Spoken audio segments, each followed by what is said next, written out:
আসসালামু আলাইকুম। সারা দেশে অতিরিক্ত বৃষ্টি এবং বিভিন্ন জায়গায় বন্যা এবং অনেক জেলা পানির ভিতরেই ডুবে গেছে। তো বিভিন্ন জায়গায় প্রাণহানি ঘটতেছে, যেমন চট্টগ্রাম শহরে অনেক জায়গায় পানিতে তলিয়ে গেছে।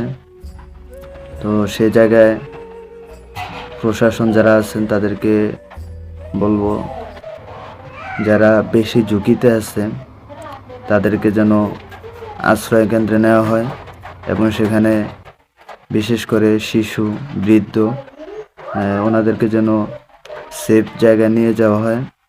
এবং যারা বাংলাদেশে মানবিক মানুষ আছেন এবং বাংলাদেশে যারা বিগত দিনে বন্যা কবলিত মানুষের পাশে দাঁড়িয়েছেন, তারা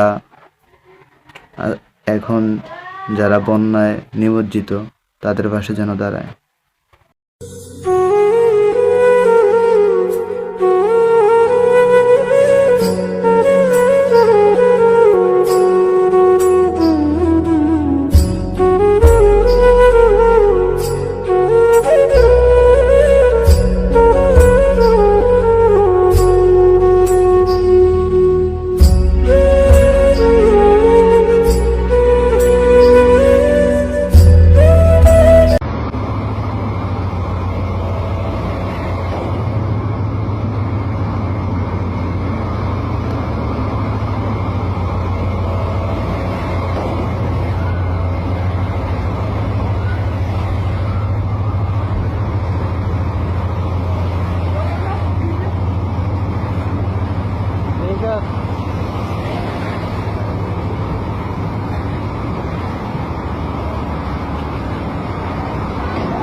জীবনে দুঃখ কষ্ট আসলে কখনো হতাশ হবেন না। মনে রাখবেন, দুঃখ কষ্ট আর অপমান সফলতার পূর্বেই আসে। তাই এসব দেখে বিচলিত হওয়ার কিছু নেই, বরং ধৈর্য ধরে সামনে এগিয়ে যান।